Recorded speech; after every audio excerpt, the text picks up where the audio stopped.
네, 두 번째 챕터 단원별 기출문제 보겠습니다. 공인중개사 정책심의위원회와 공인중개사 시험제도와 묶여서 한 단원으로 보도록 하시죠. 32페이지, 단원별 문제집 32페이지 두 번째 챕터입니다. 1번 문제부터 보겠습니다. 공인중개사 법령상 공인중개사 자격시험 등에 관한 설명으로 옳은 것을 물었는데요. 1항 국토교통부 장관이 직접 시험을 시행하려는 경우에는 미리 공인중개사 정책심의위원회의 의결을 거치지 않아도 된다. 그렇지 않죠? 공인중개사 시험은 시도지사가 시행하는 것이 원칙인데 공인중개사 시험의 수준의 균형 유지를 위해서 필요하다면 국토교통부 장관이 시험을 시행할 수 있었죠. 그런데 국토교통부 장관이 직접 시험을 시행하고자 한다면 공인중개사 정책심의위원회에 사전 의결이 있어야 됩니다. 거기 미리라는 표현이 있죠. 사전 의결. 그래서 다른 또 기출문제 지문을 보면 사후 의결을 거쳐야 한다. 그렇게 해서 틀리는 지문도 출제가 된 적이 있어요. 비단 이것뿐만 아니라 앞서 보셨듯이 공인중개사 시험은 매년 1회 이상 시행하는 거 원칙으로 하는데 원칙은 예외가 있다는 거니까 시험을 시행하기 어려운 부득이한 사유가 있으면 당해 시험을 안 볼 수도 있다는 거죠. 안 보려면 저 공인중개사 정책심의위원회의 의결을 거쳐야 됩니다. 공인중개사 시험은 1차, 2차 모두 다 과락 없이 각각 평균 60점 이상이면 합격자로 결정이 되는 것인데 예외적으로는 2차 시험만큼은 수급상 필요가 있다면 선발 예정 인원을 공고할 수도 있고 형평성의 확보를 위해서 필요하다면 최소 선발 인원이나 비율을 공고하고 시험을 시행할 수 있죠. 이렇게 또는 저렇게 합격자를 결정하고자 할 때에도 공인중개사 정책심의위원회의 사전 의결, 미리 의결이 있어야 됩니다. 의결이 있으려면 일단 정책심의위원회가 열려야죠. 어떻게 열려요? 제적위원? 과반수가 출석해야 되고 출석위원 중 과반수가 안건을 찬성해야 되는 거죠. 그 다음 2항 공인중개사 자격증의 재교부를 신청하는 자는 재교부 신청서를 국토교통부 장관에게 제출해야 된다. 아까 질문했죠. 국토교통부 장관이 공인중개사 시험을 시행하는 경우도 있어요? 네. 있죠. 그러나 그 경우라 하더라도 자격증 교부는 누가 한다고? 시도지사가 교부하기 때문에 공인중개사 자격증 재교부 신청도 누구한테 하는 거예요? 시도지사에게 합니다. 어느 시도지사에게? 교부한 시도지사에게 재교부 신청합니다. 그때도 수수료 내야 되나요? 네, 내야 됩니다. 처음에 교부받을 때는 이미 응시 수수료 냈기 때문에 수수료 납부하지 않지만 재교부는요. 등록증 재교부도 자격증 재교부도 분사무소 설치신고 확인서 재교부도 재교부는 다 행정수수료 납부해야 되는 것입니다. 그 다음 3항 국토교통부 장관은 공인중개사 시험의 합격자에게 공인중개사 자격증을 교부해야 한다. 국토부 장관이 시행하는 시험이라 하더라도 자격증 교부는 누가 한다 그랬어요? 시도지사가 교부하는 것이죠. 4항 시험 시행기관장은 시험에서 부정한 행위를 한 응시자에 대해서는 그 시험을 무효로 하고 그 처분이 있는 날로부터 5년간 시험 응시 자격을 정지한다. 사항이 옳은 지문 정답이죠? 여기 응시 자격에 제한을 받는 경우가 두 가지인데 자격이 취소되고 나서 얼마? 3년간 시험에서 부정행위가 적발되어 무효 처분을 받은 자는 무효 처분일로부터 얼마? 5년간 응시 자격이 제한되죠. 그런데요. 이제 우리가 다음 주에 공부하게 될 것이 응시 자격 제한은 그런데 공인중개사법 10조 1항에 등록의 결격 사유라고 하는 거 있잖아요. 여기에 해당하면 등록하여 개업공인중개사가 될 수가 없고 고용인도 될 수가 없고 법인의 임원 또는 사원도 될 수가 없는데 공인중개사법 10조 1항이 1호부터 12호까지 12가지 결격사유 규정을 두고 있습니다. 그런데 이러한 등록의 결격사유와 공인중개사 응시자격 제한의 문제는 원칙적으로는 별개라는 것이죠. 원칙적으로 별개이기 때문에 등록의 결격 사유에 해당한다 하더라도 여기에만 해당하지 않는다면 공인중개사 시험에 응시할 수 있어요. 합격하면 자격증 줘요? 네. 결격 사유에 해당해도 응시할 수 있고 합격하면 자격증 주는 겁니다. 공인중개사가 될 수가 있다 그 말이죠. 그러나 결격 사유에 해당하는 자도 여기에만 해당하지 않는다면 응시하여 공인중개사는 될 수가 있지만 결격 사유를 벗어나지 않는 한 그 자격증을 써먹을 수는 없죠. 등록할 수도 없고 고용인도 될 수 없고 법인의 임사원도 될 수가 없기 때문에 그렇습니다. 그런데 결격 사유에 미성년자 있어요. 피성년 후견인 있죠. 피한정 후견인이 있고 파산자 있습니다. 그들이 공인중개사 시험에 응시할 수 있습니까? 여기에만 해당하지 않으면 공인중개사 시험에 응시할 수가 있는 거죠. 그러면 18살이다. 19세에 달하지 아니하였으니까 미성년자로서 첫 번째 결격 사유에 속하죠. 공인중개사 시험에 응시할 수 있어요? 응시할 수 있어요. 합격하면 자격증 줍니까? 자격증. 그러니까 18의 공인중개사가 될 수도 있죠. 그러나 바로 개설 등록은 못한다는 거예요. 근데 한 가지 유의하셔야 될 것은 자격이 취소되고 나서 3년. 이거는요. 응시 자격 제한 기간일 뿐만이 아니라 공인중개사법 10조 1항 각호가 규정하는 결격 사유에도 그 말이 있다는 거죠. 그러니까 자격이 취소되고 나서 3년간은 공인중개사 자격을 재취득할 수 없을 뿐만이 아니라 결격 사유에 해당되어 개업공인중개사도 될 수가 없는 거예요. 그러면 아니 어차피 여기 이 규정이 있으면 굳이 결격 사유의 규정이 없어도 자격이 취소된 자는 3년간은 자격을 재취득할 수 없죠. 그럼 자격증 없으면 등록을 못하죠. 근데 왜 10조 결격 사유에 그 말을 또 했을까요? 저기 규정이 있다고 여기에 규정이 없잖아요. 그러면 자격이 취소된 자가 요 3년 동안 중개보조원 해먹을 수 있잖아요. 여기 규정이 없으면 자격이 취소된 자가 그 3년 동안 다른 중개법인의 임원이나 사원을 해먹을 수 있잖아요. 그것도 못하게 하기 위해서입니다. 결격에 해당되면 개업공인중개사가 될 수가 없는 건 물론이고 고용인도 임사원도 될 수가 없기 때문에 그러나 이거 하나가 중복되어 있는 거지 나머지는 별개의 문제라고요. 나머지는 별개의 문제라고요. 그러니까 예를 들어서요. 파산 선고를 받은 자 결격 사유에 해당되나요? 해당되죠. 공인중개사 시험에 응시할 수 있어요? 응시할 수 있는 겁니다.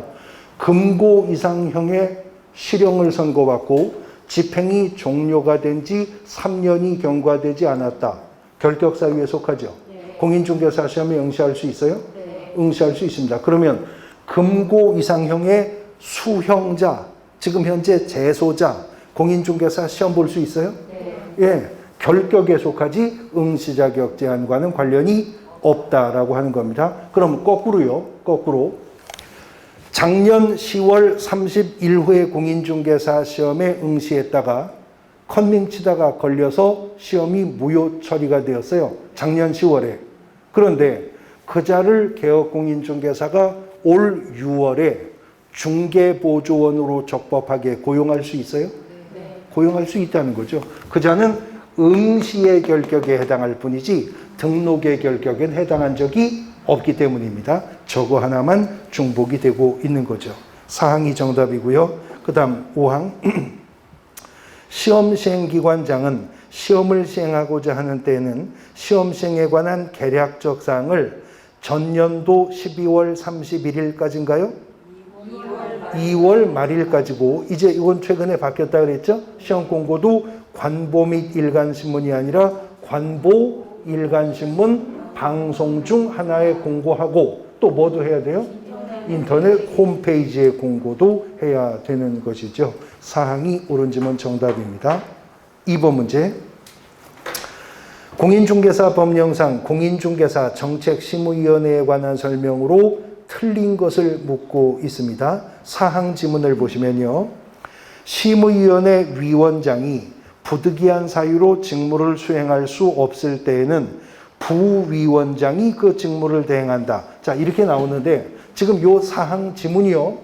공인중개사 정책심의위원회 문제가 아니라 공제사업 운영위원회 문제 속의 문항이었다면 맞는 말이죠. 근데 공인중개사 정책심의위원회는 부위원장이 없잖아요. 그러니까 이때는 누가? 위원장이 미리 지명한 위원이 직무를 대행한다가 맞게 되는 거죠. 사항이 틀린 지문 정답이 됩니다. 그 다음 3번 문제. 공인중개사법 제7조에서 규정하고 있는 자격증 대여 등의 금지 행위에 해당하는 것을 모두 고른 것은 기억, 다른 사람의 공인중개사 자격증을 양수하여 사용하는 거 금지되죠? 니은 공인중개사가 다른 사람에게 자기의 공인중개사 자격증 양도하는 것도 금지하죠. 디귿 공인중개사가 다른 사람에게 자기의 공인중개사 자격증 대여하는 것도 금지하고요. 리을 공인중개사가 다른 사람에게 자기 성명을 사용하여 중개 업무하게 하는 행위도 금지하죠.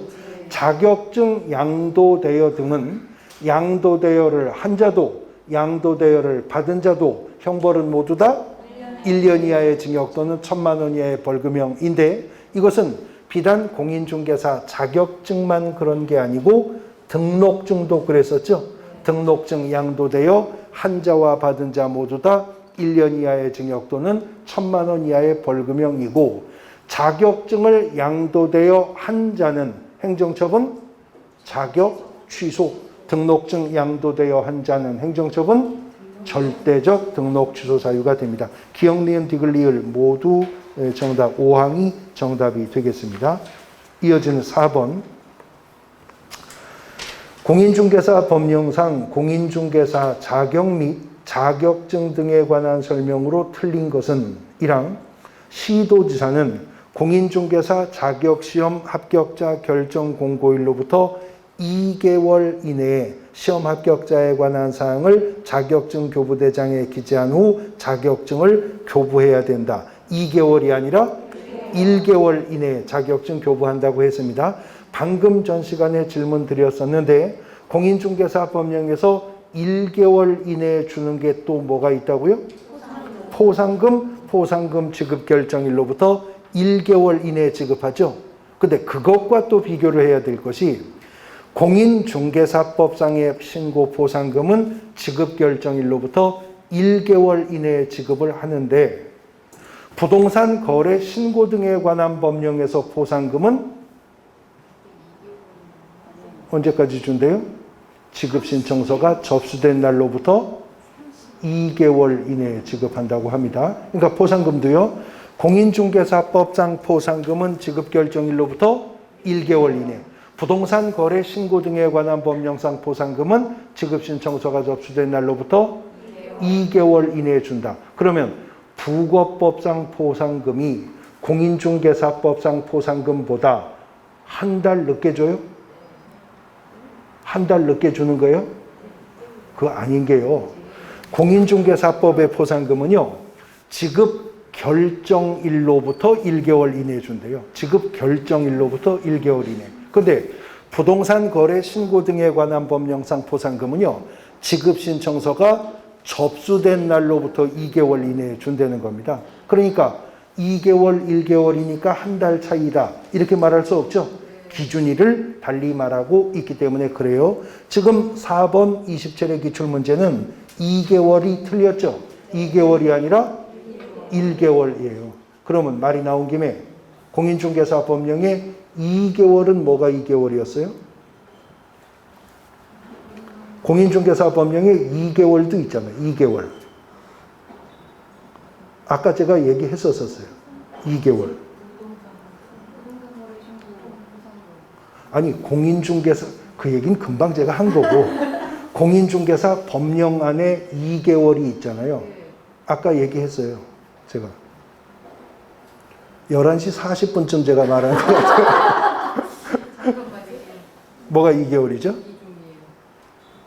아까 용어의 정의에서도 그 얘기했었는데. 아, 직원 자르는 거. 그렇죠. 해결하는 거. 네, 네. 자르라고 한 적은 없어요. 자르라고 한 적은 없었고 해소하라고 그랬죠. 해소. 개업공인중개사의 고용인이 결격사유에 해당하거나 법인의 임사원이 결격사유에 해당되었을 때 개업공인중개사는 2개월 이내에 해소해야 된다 그랬잖아요. 그런데 아까 소속공인중개사 설명드릴 때 나왔었는데 고용인인 소속공인중개사가 결격사유에 해당되었는데 2개월 이내에 해소하지 않으면 개업공인중개사 어떻게 된다고? 업무정지 처분의 대상이 돼요. 근데 법인의 임원 중 무한책임 사원 중 공인중개사 자격증 있는 임사원도 공인중개사법은 소속공인중개사라고 부르기로 했죠. 그 임원인 소속공인중개사가 결격사유에 해당되었는데도 2개월 이내에 해소하지 않으면 법인이 결격이 확정되기 때문에 절대적 등록 취소 사유가 된다고 그랬었죠. 1항이 정답입니다. 5번 문제. 공인중개사 법령상 공인중개사 자격증이나 중개사무소 등록증의 교부에 관한 설명으로 틀린 것은 3항 지문을 보시면 자격증 및 등록증을 잃어버리거나 못 쓰게 된 경우에는 시도지사에게 재교부를 신청한다. 맞습니까?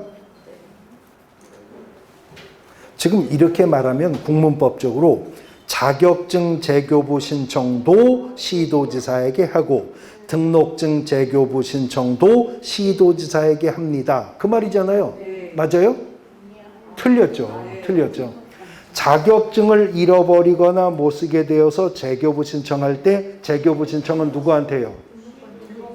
시도지사에게 재교부 신청하죠. 근데 등록증 재교부 신청도 시도지사한테 합니까? 아니죠. 등록증 재교부 신청은 등록관청에 재교부 신청을 하게 되는 것이죠. 그러면 문제가 조금 난이도 있게 출제가 된다면 예를 들어서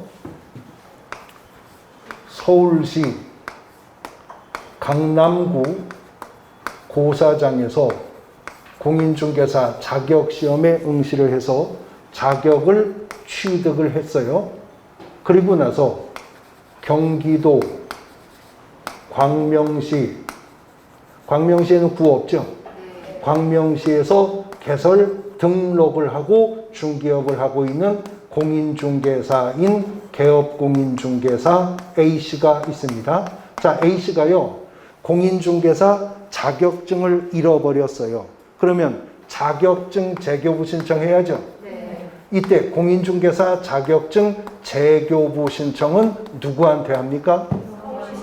네, 서울시장에게 자격증 재교부 신청해야죠. 근데 등록증도 잃어버렸대요. 그러면 등록증 재교부 신청은 누구한테 하는 거죠? 예, 광명시장에게 등록증 재교부 신청합니다. 근데 자격증 재교부 신청할 때 수수료 내야죠. 누가 정한? 그러니까 누가 정한? 서울시 조례가 정하는 수수료 내야 되잖아요. 근데 등록증 재교부 신청할 때도 수수료 내야죠. 누가 정한? 광명시 조례가 정하는, 광명에는 구가 없으니까 광명시 조례가 정하는 수수료 납부하게 될 겁니다. 지방자치단체 조례가 정하는 수수료 납부하라고 하지만 그 지방자치단체 관할이 달라지는 거죠. 그러니까 자격증 재교부 신청은 시도지사에게, 등록증 재교부 신청은 등록관청에게 재교부 신청을 합니다. 그럼 말이 나온 김에 여쭤볼게요. 그러면 등록증 재교부 신청을 할 때요, 등록증 재교부 신청할 때 기존의 등록증을 반납해요, 안 해요? 등록증 재교부 신청할 때 기존의 등록증을 반납할까요, 안 할까요? 할 때도 있고 안 할 때도 있거든요. 그래서 할 때와 안 할 때를 또 구분하셔야 되는데, 자, 예를 들어서요, 개업공인중개사가 등록관청 관할구역 외로 사무소를 이전했어요. 그러면 사무소 이전하고 나서 열흘 안에 이전 신고하면 되는 거죠. 근데 이미 이전을 했으니 중개사무소 개설 등록증에 사무소 소재지가 바뀌었죠. 사무소 기재사항이 변경되었죠. 그러면 이전 후 등록관청에 사무소 이전 신고하면서 등록증 낸다 그랬어요? 냅니다. 등록증을 내고 등록증을 재교부받아요. 그거는 등록증 내야 되는 거죠? 그 다음에 지금 이 문제, 기출문제 사례처럼 개업공인중개사가 등록증을 분실했어요. 잃어버렸다고요. 그래서 재교부 신청하러 갑니다. 종전에 등록증 냅니까? 낼 게 있으면 재교부 신청하지도 않았어요. 지금 등록증을 잃어버렸잖아요. 그러니까 이때는 종전의 등록증을 반납하지 않죠. 자, 이거는 상식적으로 구분이 되잖아요. 문제 나와도 헷갈릴 거 없죠? 그러면 이제 이거 등록증이 훼손이 되어 못 쓰게 되어서 재교부 신청을 합니다. 종전의 등록증 내나요? 자, 등록증 기재사항 변경으로 재교부 신청할 때는 종전의 등록증 내야 돼요. 등록증을 분실했기 때문에 재교부 신청한다면 종전에 등록증 낼 게 없어요. 그러면 등록증이 훼손이 되어서 재교부 신청할 때 종전에 등록증 낼까요? 안 낼까요? 그러니까 요거는 이렇게 기억하십시오. 아침에 개업공인중개사가요 출근을 했는데 중개사무소에서 연기가 모락모락 나와요. 급하게 샷다를 올려보니까 밤새 누전으로 내부가 전소가 되었어요. 홀랑 다 탔는데 벽을 보니까 게시되었던 등록증이 다 타고 요만큼 붙어 있어요. 요만큼. 예, 다 타고 요만큼 건불도 묻어갖고 여기 있어요. 그 등록증이 훼손되어서 못 쓰게 되었죠. 재교부 신청하죠. 내요? 몰래 이걸 버리면 되죠. 그러니까 안 내요. 안 내요. 그러니까 등록증 재교부 신청할 때 종전의 등록증은 언제 낸다? 기재사항 변경으로 재교부 신청할 때만 등록증 반납 의무가 있다. 그렇게 이해해 두시면 더 헷갈릴 거 없겠죠? 3항이 정답입니다. 6번. 공인중개사 법령상 공인중개사 자격증 등에 관한 설명으로 옳은 것은 1항 공인중개사 자격증은 특정 업무를 위하여 일시적으로는 대여할 수 있어요? 대여할 수 없죠? 그럼 무상으로는 빌려줘도 돼요? 아닙니다. 일시적이든 장기적이든 간헐적이든 지속적이든 유상이든 무상이든 불문하고 등록증, 자격증, 양도 대여는 예외도 없이 금지되는 겁니다. 그 다음 2항 무자격자인 을이 공인중개사인 갑의 명의의 중개사무소에서 동업 형식으로 중개 업무를 한 경우에 을은 형사처벌의 대상이 된다. 그렇죠? 지금 동업 형식으로 중개 업무를 했다면 자격증, 등록증, 양도 대여 혐의가 있는 거죠. 갑도 을도 다 행정형벌 어떻게? 1년 이하의 징역 또는 1,000만 원 이하의 벌금형의 대상이 될 것입니다. 그래서 2항이 정답이 되는 겁니다. 근데 여기서 이제 유의하셔야 될 게요. 무자격자인 을이요. 공인중개사인 갑의 명의로 중개사무소에서 동업했죠. 동업해도 돼요? 동업해도 되는데 지금요. 동업 형식으로 뭘 했대요? 중개 업무를 했기 때문에 문제가 되는 겁니다. 중개 업무를. 그러면 중개 업무 안 했으면 괜찮을까요? 자, 이것도 예전에 기출된 대법원 판례인데요. 어떤 분이 공인중개사 자격을 취득했어요. 근데 자격증 있어야만 등록할 수 있지만 자격증만 있다고 등록할 수 있는 건 아니잖아요. 자격증 있어도 실무교육 받았어야죠. 또 사무소 확보했어야 등록 신청할 수 있죠. 머리가 좋아서 공인중개사 시험에 바로 합격했어요. 실무교육 신청해서 실무교육도 받았다고요. 근데 머리는 좋은데 돈이 없어요. 등록을 하고 싶은데 사무소 확보 자금이 없어요. 근데 어떤 자가 이 자에게 나는 돈은 많은데 머리가 안 좋아서 공인중개사 시험에 합격할 자신이 없으니 당신 자격을 취득했다고 하니까 내가 사무소 얻어주고 내가 간판 달아주고 내가 인테리어 해주고 다 확보해 줄 테니까 그 사무소 가지고 당신이 개설 등록해서 당신은 중개업을 하고 나는 그냥 회계 업무만 담당해서 중개업과 관련돼서 나오는 수익을 6대4로 나누자. 뭐 7대3으로 나누자. 이런 합의 가능할까요? 네. 이건 괜찮습니다. 개업공인중개사가 되려면 등록의 기준으로 사무소를 확보하라고 그랬지. 확보하면 된다고 했지. 등록신청인의 명의로 확보하라는 요구는 없거든요. 그러니까 동업 형식으로 들어가도 자본을 투자하고 이윤을 비율로 배분을 할 때 그자가 단순한 회계 업무만 했다면, 중개 업무를 하지 않았다면 이건 공인중개사법 위반이 아닌 것입니다. 그 다음 2항, 그래서 2항이 정답이 되는 거고요. 갑자기 뭐 6대4 그 얘기하니까 떠오르는 영화, 거북이 날다라는 영화 아세요? 한국 영화인데 그 영화에 보면 그 비리 경찰이 그 범죄자하고 이제 내부적으로 합의를 해가지고 뭐 누구를 신고해서 검거하게 해라. 그러면 포상금이 나오니까 포상금을 나누자. 뭐 이런 얘기를 하거든요. 근데 그 범죄자가 비리 경찰한테 내가 신고할 테니까 검거해가지고 포상금을 받으면 5대5로 나누자. 그랬더니 경찰이 대뜸 누가 5야? 이렇게 물어보는 장면이 갑자기 좀 생각이 나네. 어쨌든 2항이 정답이고, 그 다음 3항. 공인중개사 자격증을 대여받은 자가 임대차의 중개를 의뢰한 자와 직접 거래 당사자로서 임대차 계약을 체결하는 것도 중개행위에 해당한다. 이건 의뢰인과 직접 거래지 중개행위가 아니죠. 중개는 거래 당사자 간의 권리득실 변경을 알선하는 것이 중개입니다. 법률 행위는 거래 당사자가 하고 당사자가 법률 행위가 성사될 수 있도록 보조하고 조력하는 사실 행위가 중개 행위인 것이죠. 4항, 무자격자가 공인중개사의 업무를 수행했는지 여부는 실질적으로 무자격자가 공인중개사 명의를 사용하여 업무를 수행하였는지 여부에 상관없이 외관상 공인중개사가 직접 업무를 수행하는 형식을 취했는지 여부에 따라 판단한다. 그런가요? 아니죠. 실질적이고 객관적으로 사회통념에 맞게 거래관념에 맞게 판단해야 할 것입니다. 5항, 무자격자가 자신의 명함의 중개사무소 명칭을 부동산 뉴스 그 직함을 대표라고 기재하여 사용하였더라도 이를 공인중개사와 유사한 명칭을 사용한 것으로 볼 수 없다.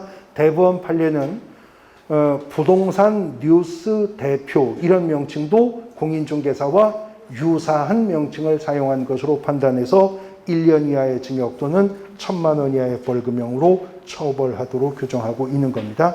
2항이 정답입니다. 자, 오늘은 공인중개사법 총칙과 2장의 공인중개사 자격제도에 대해서 살펴보셨습니다. 이어지는 3장은요. 중개업 등록과 관련된 부분인데 소단원별로 다 단독 문제거리예요.